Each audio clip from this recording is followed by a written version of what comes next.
بشنو از چون حکایت می کند وز جدائی ها شکایت می کند بشنو از چون حکایت می کند وز جدائی. گر نہ بینایاں بدندے و شہاں جملہ کوراں خود بمردندے آیاں. اگر آنکھوں والے اور شاہ نہ ہوتے تمام اندھے صاف مر جاتے. اندھوں کی زندگی آنکھ والوں کی وجہ سے ہے. دنیا میں اندھے جو چل پھر رہے ہیں اس کی وجہ آنکھ والے ہے.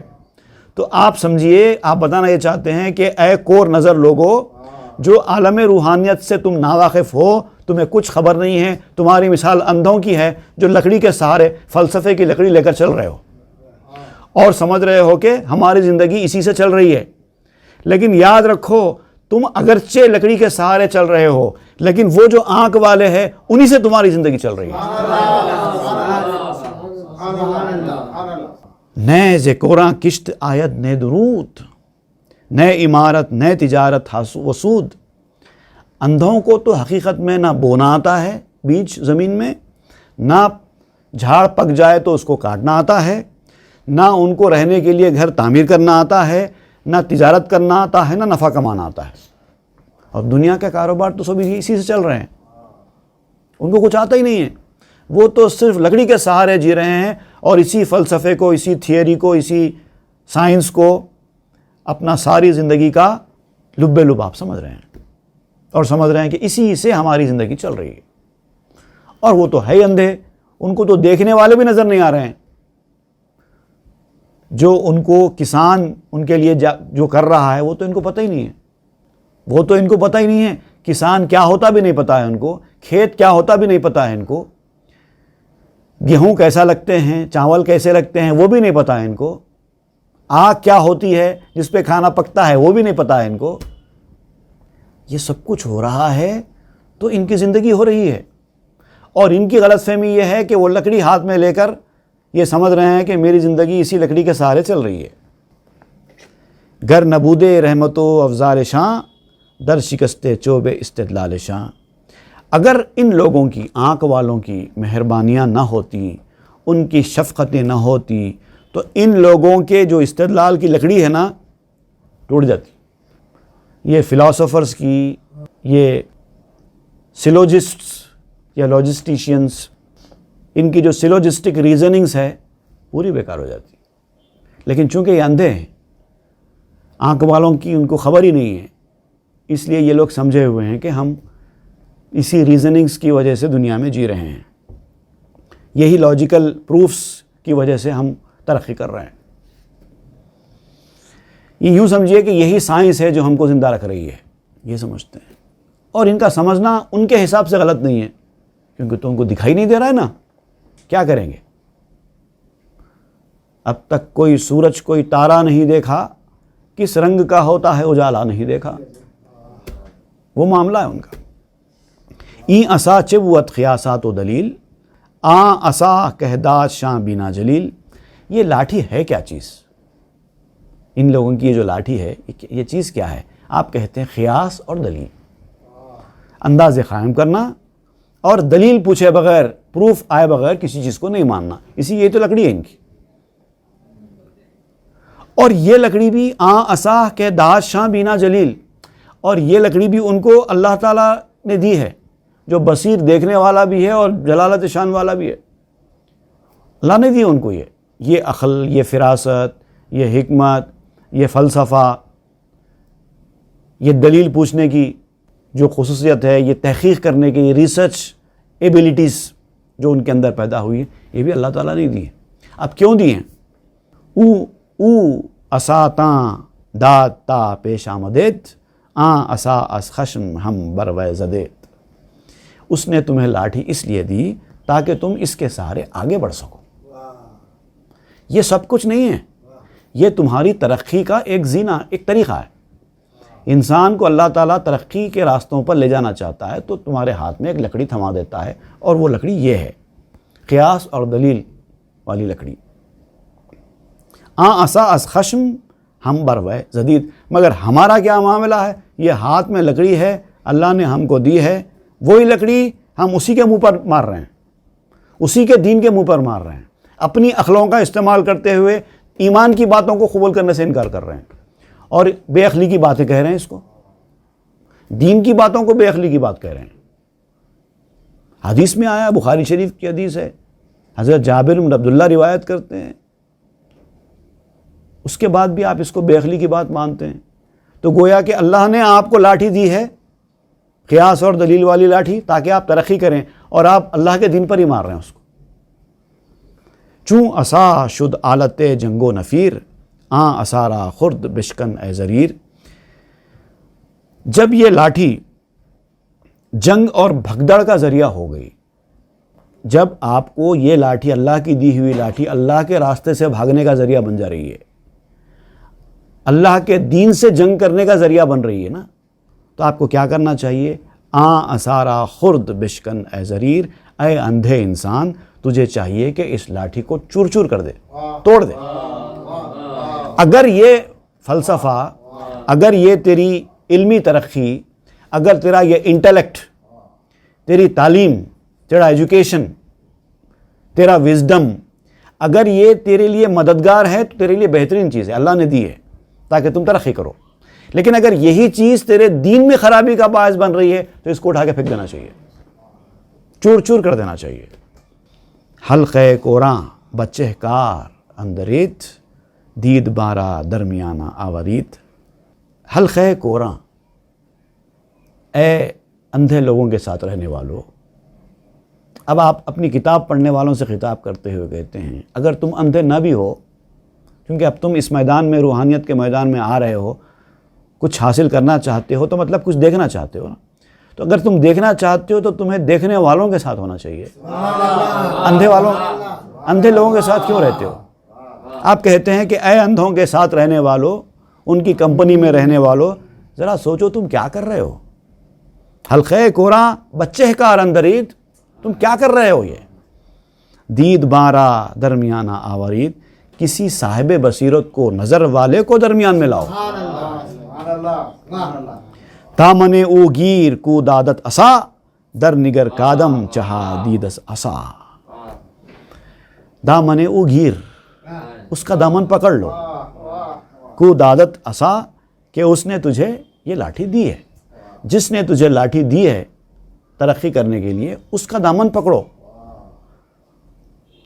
اور غور کرو، تم کو پکڑنا کیا ہے؟ عصا، عین صاد الف، لکڑی، عصا، یہ پکڑنا ہے. لیکن تم کیا پکڑ رہے ہو؟ عین صاد الف مقصورہ والا عصا. وہ ہے نا قرآن شریف کی آیت، آدم علیہ السلام نے اللہ اپنے رب کی نافرمانی کی، یہ نافرمانی والا جو عصا ہے تم وہ پکڑ رہے ہو. در نگر کادم چہا دیدس عصا. غور کرو، آدم علیہ السلام نے نافرمانی سے کیا دیکھا تھا؟ کیا ہوا ان کو؟ تمہارے سامنے ہے. وہ والا عصا لینا نہیں ہے تم کو، فعصا والا عصا، یہ عین صاد الف عصا، لکڑی والا ہے، اس کو لے کر آگے بڑھنا ہے تم کو. شکر ادا کرو اللہ کا اگر تم کو یہ چیزیں ملی ہیں تو. چوں عصا شد مار و استم باخبر، موجزہ موسیٰ و احمد در نگر. وہ موسیٰ علیہ السلام کے دور میں وہ لکڑی، وہ سانپ کیسے بنی، اور یہ یہاں پر کھجور کا تنا، ستون باخبر کیسے ہوا. معجزہ موسیٰ و احمد در نگر، موسیٰ علیہ السلام اور احمد صلی اللہ علیہ وسلم کے معجزوں پر غور کرو. از عصا ماری و از استن حنین، پنج نوبت می زنندس بہر دین. لاٹھی کا سانپ بن جانا اور یہ ستون کا رونا، یہ ہمارے لیے نخارا پیٹتے ہیں. سنو سنو دین کیا چیز ہے، سنو. 5 وقت نخارا پیٹتے ہیں، دین اذان کی طرف حوالہ دیتے، جو بلاتے ہیں حی علی الفلاح، فلاح کی طرف آؤ، تو 5 وقت نخارا پیٹتے ہیں، اس طرف توجہ دلاتے ہیں۔ دین اس کا نام ہے، دین اس کا نام ہے۔ گرنہ ناماخول بودے ای مزہ، کہ بودے حاجت بچندی معجزہ۔ اگر یہ مزہ کسی انسان کی عقل میں نہ آنے والا ہوتا، یہ جو ایمان کی جو بات ہے نا، اگر کسی انسان کے اندر آ ہی نہیں سکتی، کیونکہ انسان کو تو اللہ تعالیٰ نے عقل دی ہے، تو انسان تو صرف عقل کی باتیں مانے گا نا، تو کوئی بھی انسان نہیں مانتا نا ایمان کی بات، کیونکہ وہ غیب کی بات ہے۔ تو آپ فرماتے ہیں کہ اگر یہ جو ایمان کا جو مزہ ہے یہ عقل میں آنے والی چیز ہی نہ ہوتی بیسیکلی، انیشیلی، تو کیا ہوتا تھا؟ انسان کو معجزوں کی ضرورت ہی نہیں پڑتی تھی، انسان پہلے ہی انکار کر دیتا۔ بھئی جب اس کے سامنے دین پیش کیا گیا، توحید و رسالت کی بات کی گئی، تو انسان نے ابتدائی دور میں کیا کہا تھا؟ اے نبی، آپ اگر سچے نبی ہیں تو ہم کو کوئی معجزہ دکھائیے، ہم کو چاند 2 ٹکڑے کر کے بتائیے، کنکریوں کو کلمہ پڑھا کے بتائیے۔ اگر انسان کی عقل میں یہ بات ہوتی ہی نہیں تو وہ معجزوں کا مطالبہ کیوں کرتا؟ سیدھے سے انکار کر دیتا، ایسا ہو ہی نہ سکتا بول دیتا۔ کچھ لوگ تو بغیر معجزوں کے ہی انہوں نے تصدیق کر دی، کچھ لوگ ایمان لائے معجزے دیکھنے کے بعد، اور کچھ لوگوں کو معجزے دیکھنے کے بعد بھی ایمان کی توفیق نہیں ہوئی۔ 3 قسم کے لوگ گزرے نا، 3 قسم کے بھی گزرے لوگ۔ تو آپ فرماتے ہیں کہ وہ ابتدائی 2 قسم کے لوگ تو ہوتے ہی نہیں تھے دنیا میں، تیسری قسم کے ہی ہوتے تھے، اگر یہ عقل میں آنے والا ہوتا ہی نہیں، غیب پر ایمان لانے والا معاملہ۔ ہرچہ معقول است اخلط می خرط، بے بیان معجزہ بے جزرمت۔ جو عقل میں آنے والی بات ہوتی ہے تو عقل اس کو قبول کر لیتی ہے، نہیں تو رد کر دیتی ہے۔ اس میں معجزے کا کیا عمل دخل ہے؟ اگر بات عقل میں آتی تو انسان قبول کر لیتا، عقل میں نہیں آتی انسان رد کر دیتا۔ معجزوں کی کیا ضرورت پڑی؟ اس کا مطلب یہ کہ کچھ ہے ایسی باتیں جو بن دیکھے بھی انسان قبول کر سکتا ہے، اسی لیے اس کو ثابت کرنے کے لیے معجزے کی ضرورت پڑی۔ یہ خود ایک لاجیکل بات بتا رہے ہیں۔ تو لاجیکل باتوں پر بھروسہ کرنے والوں کو سمجھانے کا طریقہ بھی وہی ہے۔ ای طریقے نکر نامعقول بھی، در دل ہر مقبل مقبول بھی۔ اور اس انوکھے اور جو عقل میں نامعقول کہتے ہیں، جو عقل میں نہ آئے، ایسی چیز جو انسان کے عقل میں نہ آئے، اس کو کہتے ہیں نامعقول۔ تو اس انوکھے اور عقل میں نہ آنے والے طریقے کو دیکھو، اور ہر وہ شخص جو مقبول ہو چکا ہے، در دل ہر مقبل مقبول بھی، تو اس شخص کے دل میں دیکھو، دونوں میں کتنا بڑا فرق ہے، سمجھ میں آ جائے گا۔ چنا قصبی میں آدم دیو ود، در جزائر در رمیدن دس حسد۔ جس طریقے سے، اب یہ خطا ہے، دونوں شعر میں ملا کر پڑھتا ہوں۔ ہم زبی میں معجزات انبیاء، سر کشیدہ منکراں زیر گیا۔ جس طرح آدمی کے ڈر سے جن اور درندے جیسے جانور حسد کی وجہ سے جزیروں میں جا کر چھپ گئے، بستیوں میں نہیں رہتے نا، جن بھی نہیں رہتے اور جنگلی جانور بھی انسانوں کی بستیوں میں نہیں رہتے، وہ جنگلوں میں رہتے ہیں، ایسے مقام پہ جہاں انسان نہیں بستا ہے وہاں پر رہتے ہیں۔ آبادیوں میں، بستیوں میں آپ نے کبھی کسی شیر بھیڑیے کو بستا ہوا نہیں دیکھا ہوگا۔ آبادیوں اور لوگوں کے رہنے بسنے کے مقامات پر، بستیوں میں کوئی جن بھی نہیں رہتے، چلے جاتے، ان کو خالی کرا دیتا ہے انسان۔ اللہ تعالیٰ نے حالانکہ ظاہری طور پر انسان کو کمزور بنایا ہے اور بھیڑیوں کو، درندوں کو بہت طاقتور بنایا ہے، جن مخلوق کو بھی طاقتور بنایا ہے، لیکن انسان کے پاس جو عقل ہے وہ عقل کے سامنے سب فیل ہو جاتے ہیں، حسد کا شکار ہو جاتے ہیں۔ اس کمزور آدمی کے اندر یہ کیا کوالٹی دے دی گئی ہے جو ہمارے اندر نہیں ہے، تو حسد میں آ کے چلے جاتے ہیں۔ تو جس طرح آدمی کے ڈر سے جن اور درندے حسد کی وجہ سے جزائر میں بھاگ گئے، ہم زبی میں معجزات انبیاء، سر کشیدہ منکراں زیر گیا۔ اسی طریقے سے نبیوں کے معجزوں کے خوف سے بھی انکار کرنے والوں نے گھاس کے نیچے سر چھپا لیا۔ اب ان کے پاس کوئی چارہ نہیں بچا، انکار کا، کیونکہ معجزہ ان کی آنکھوں کے سامنے آ گیا. اور اب تو حالت یہ ہے رہتی دنیا تک کے لیے ایک زندہ معجزہ ہمیشہ کے لیے اللہ تعالیٰ نے اتار کے چھوڑ دیا ہے قرآن مجید. یہ ایک ایسا معجزہ ہے کہ کھلا چیلنج ہے ہیومینٹی کے لیے کہ ایک سورہ بنا کے لاؤ، ایسا مان لیں گے تمہاری بات. اب 1400 سال سے کوئی نہیں کر سکا، بہت کوششیں ہو گئیں، ایک سورہ نہیں بنا سکے قرآن کی طرح. اور قرآن میں تو صرف 3 آیتوں کے سورے بھی ہیں، ایسا نہیں کہ کوئی سورہ البقرہ، سورہ آل عمران، سورہ نساء ہی ہے، سورہ کوثر، سورہ والعصر، چھوٹے سورے. کم از کم اتنا تو بنا لو، وہ بھی نہیں بنا سکتے، اتنا کھلا چیلنج ہے. تو کیا ہوا؟ خوف طاری ہو گیا منکروں پر، وہ بھاگ گئے. اب وہ ڈائریکٹ مقابلہ تو نہیں کر سکتے، لہٰذا انہوں نے اب یہ ایک نیا طریقہ اختیار کیا. لاجکس، ریزننگس، اس طرح کے اندھ وشواس، اس طرح کی باتیں میدان میں لائیں. اندھا عقیدہ، جاہلانہ باتیں، اس طرح سے انکار کا طریقہ اختیار کیا.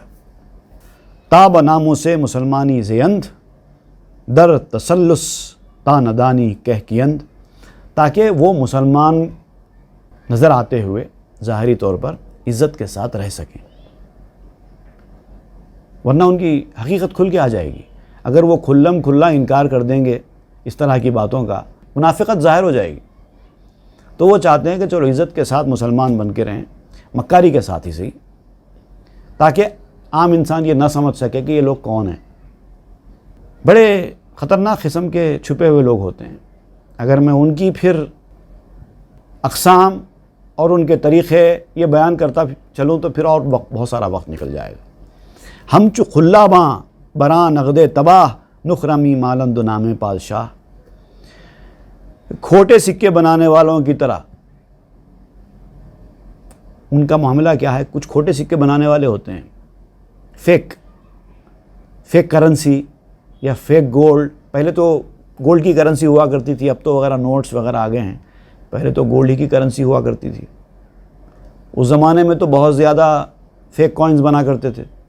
تو آپ کہتے ہیں کہ ان لوگوں کی مثال جو چھپے ہوئے لوگ ہیں، اپنے آپ کو مسلمان بنا کر پیش کر کے اپنی مسلمانی کی عزت کے ساتھ زندگی گزار رہے ہیں مسلمان کہہ کر، لیکن حقیقت میں وہ انکار کرنے والے ہیں.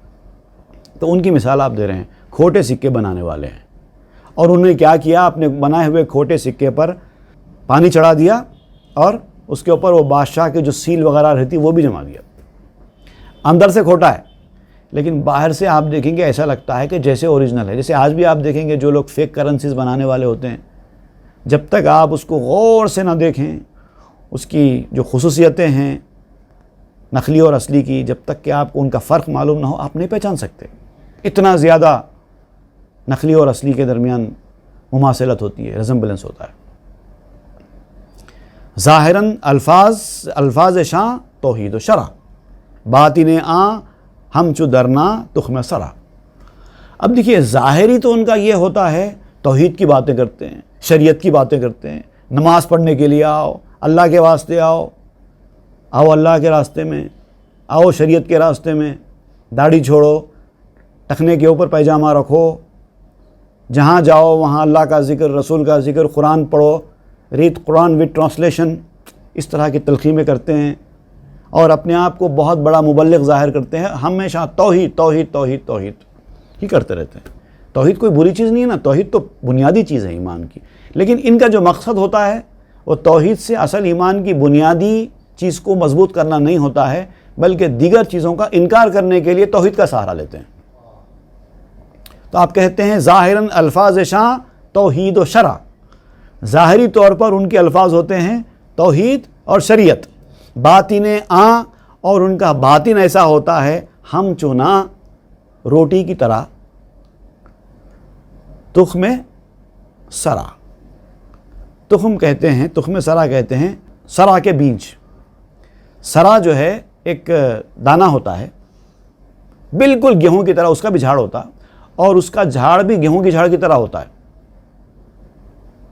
اس کا بیج بھی جو ہوتا ہے نا، اس کو کہتے ہیں ڈارنل سیڈ، انگلش میں کہتے ہیں ڈارنل سیڈز. آپ اس کی تحقیق کریے، پتہ چلتا ہے بالکل گیہوں کی شیپ کا ہوتا ہے. فرق صرف اتنا ہے کہ گیہوں گندمی کلر کا ہوتا ہے نا، براؤنش ہوتا ہے، اور یہ تھوڑا کالا ہوتا ہے، بس فرق صرف اتنا ہے۔ تو نظر آنے میں ظاہری طور پر تو اگر غور سے نہ دیکھیں تو یہ بھی لوگ اس کو گیہوں ہی سمجھیں۔ تو روٹی میں جس طرح کے گیہوں کا آٹا ڈالنے کے بجائے یہ سرا کا آٹا ڈال دیں تھوڑا، اور وہ زہر ہوتا ہے۔ یہ جو سیڈز ہوتے ہیں، ڈارنل سیڈز، یہ اصل میں زہر ہوتے ہیں، نقصان دہ انسان کے لیے۔ تو ان لوگوں کی مثال آپ بیان کر رہے ہیں جو لوگ توحید اور شریعت کی باتیں کرتے ہوئے عالم روحانیت سے لوگوں کو دور کر رہے ہیں۔ ان کی مثال ایسی ہے جیسے روٹی میں سرا کے بیج ملا دیے گئے ہوں۔ فلسفیرہ زہرہ نے تا دم زنت دین حقش بر ہم زنت۔ لیکن فلسفی جو ہوتا نا، فلاسفر، اس کی یہ مجال نہیں ہے کہ دم مارے، اس کی بھی ایک لیمیٹیشنز ہیں، وہ ضرور کرتا ہے، لیکن عالم روحانیت میں ایک ایسا مقام آتا ہے کہ اگر وہ وہاں جانے کے بعد اس معاملے میں اگر دم مارے تو جو دین ہوتا نا وہ اتنا مضبوط اور اتنا سچا ہے کہ اس کو پٹک دیتا ہے۔ ایمان اتنا مضبوط ہوتا ہے، اس کی جڑیں اتنی مضبوط ہیں کہ فلسفیوں کے سارے فلسفے دھرے کے دھرے رہ جاتے ہیں، سارا علم کلام بیکار ہو جاتا ہے۔ ایسے بہت سارے آپ اہل اللہ کے واقعات پڑھیں تو پتہ چلتا ہے کہ علم کلام، علم فلسفہ کے ماہرین تھے، جب کسی اہل دل صوفیہ کے پاس گئے تو ان کا سارا علم میٹ دیا گیا۔ دست پائے او جمادو جانے او، ہر چکو ید آندو در فرمانے او۔ اس کے ہاتھ اور پیر جماد ہیں جس کے اندر کوئی جان نہیں ہے، اور اس کی روح جو کچھ کہتی ہے وہ دونوں اس کے حکم میں، اس کے ہاتھ اور اس کا پیر۔ اب آپ مثال دیتے ہیں، اگر آپ یہ سمجھتے ہیں کہ ایک بے جان چیز کے اندر جان کیسے آ سکتی ہے، وہ کیسے بول سکتی ہے، بھئی جھاڑ بے جان ہے، پتھر نے کلمہ پڑھا، کنکریوں نے کلمہ پڑھا، کنکریوں کو منہ تھوڑی ہوتا ہے، وہ کیسے کلمہ پڑھ سکتے ہیں؟ جھاڑ کو حکم دیا، جھاڑ چل کر آ گئے، جھاڑ نے حکم سنا کیسے؟ ان کو کان ہوتے ہیں کیا؟ ان کے اندر طاقت کیسے آ گئی؟ اسی طریقے سے یہ جو جھاڑ ہے، استوان حنانہ، مسجد نبوی کا آج بھی موجود ہے، مسجد نبوی میں یہ استوان حنانہ، یہ ستون مسجد نبوی کے ریاض الجنہ میں محراب رسول سے آج بھی لگا ہوا ہے، اور یہ ایک یاد دلانے والا ہے محبت رسول کی یاد، اس کو الگ سے سیل کر کے محفوظ کر دیا گیا ہے۔ تو اب یہ جو گفتگو کرتا ہے، یہ استوانہ بات کرتا ہے، تو آپ یہ کہتے ہیں کہ ایک بے جان چیز ہے، وہ کیسے بات کر سکتی ہے؟ تو اب مولانا روم فرماتے ہیں، دست پائے او جمادو جانے او، ہر چے گوید آں دو در فرمانے او۔ انسان کے ہاتھ اور پیر بھی تو بے جان چیز ہے۔ آپ کے ہاتھ اور پیر میں کیا ہے؟ ان کو کوئی شعور ہے؟ ہاتھ پاؤں میں کوئی شعور ہے آپ کی آنکھوں میں کوئی شعور ہے؟ آپ کے کان میں کوئی شعور ہے؟ آپ کا حکم مان رہے ہیں نا؟ آپ کی روح جو کچھ کہہ رہی ہے، ہاتھ پاؤں اس پہ عمل کر رہے ہیں کہ نہیں کر رہے ہیں؟ تو کیسے کر رہے ہیں جبکہ ان کو شعور ہی نہیں ہے؟ وہ بھی جماد ہیں۔ جمادات کہتے ہیں ایسی مخلوق کو جس کو شعور نہیں ہوتا۔ تو آپ کے ہاتھ پاؤں بھی اصولی طور پہ جماد ہیں، لیکن روح جو اس کے اوپر سوار ہے وہ جیسے حکم دیتے جاتی ہے، ہاتھ پاؤں ویسے ہی کرتے ہیں۔ ادھر روح کا اشارہ ہوا، ہاتھ اٹھاؤ، ہاتھ فوراً اٹھ جاتا ہے۔ روح کا اشارہ ہوا، ادھر دیکھو، نظر فوری پلٹ جاتی ہے۔ تو یہ سارے آپ کے اعضاء جسم کے، وہ روح کے حکم کی تعمیل کر رہے ہیں نہیں کر رہے ہیں؟ تو کر رہے ہیں۔ تو انسانیت کی روح کون ہے؟ اللہ کے نیک بندے ہیں۔ اگر وہ لوگ ان کا حکم سنتے ہیں یا ان کی بات سنتے ہیں تو کیا تعجب کی بات ہے؟ باز باں گرچے کے تہمت مین ہند، دست پا ہاں شاں گواہی مید ہند۔ زبان سے اگرچہ کہ وہ روحانیت کی بات کرنے والوں پر تہمت لگاتے ہیں، غیر غلط باتیں ہیں، جھوٹ ہے، ایسا کچھ نہیں ہوتا، کیا ثبوت ہے، یہ کیسے شیر کتے بلیوں سے جو ہے گفتگو کرا رہے ہیں، یہ کیسے جھاڑ بات کر رہے ہیں، عجیب عجیب باتیں کر رہے ہیں، یہ بظاہر ان کے منہ سے یہ تہمت والی باتیں نکلتی ہیں، لیکن حقیقت کیا ہے؟ ان کے خود کے ہاتھ اور پاؤں اس بات کی گواہی دے رہے ہیں کہ شعور نہ ہونے کے باوجود بھی حکم کی تعمیل ہوتی ہے۔ بھئی آپ کے روح کا انسٹرکشنز آپ کے ہاتھ میں کہاں سنے؟ کیا آپ کے ہاتھ کو کان ہے؟ کیا آپ کے پاؤں کو کان ہے؟ پھر انہوں نے انسٹرکشنز کیسے سنے آپ کی روح کے؟ جیسے آپ کی روح نے کہا ہاتھ اٹھاؤ، فوری ہاتھ اٹھ گیا۔ ہاتھ کو کہاں سے سنائی دیا روح کے انسٹرکشنز؟ تو بظاہر تو وہ انکار کر رہے ہیں، لیکن حقیقت کیا ہے کہ ان کے اپنے جسم میں ہی اس کا ثبوت موجود ہے۔ اب اس کا ایک اور آپ اس گفتگو کو آگے بڑھاتے ہوئے آپ بیان کرتے ہیں کہ حضور صلی اللہ علیہ وسلم کا جو معجزہ ظاہر ہوا تھا، کنکریوں نے کلمہ پڑھا تھا ابو جہل کے ہاتھ میں، اور حضور صلی اللہ علیہ وسلم کی رسالت کی گواہی دی تھی۔ اب اس کے تعلق سے آپ آگے بیان کریں گے۔ وصلی اللہ تعالیٰ علی خیر خلق سیدنا محمد وآلہ واصحابہ اجمعین والحمد للہ۔ چون حکایت می کند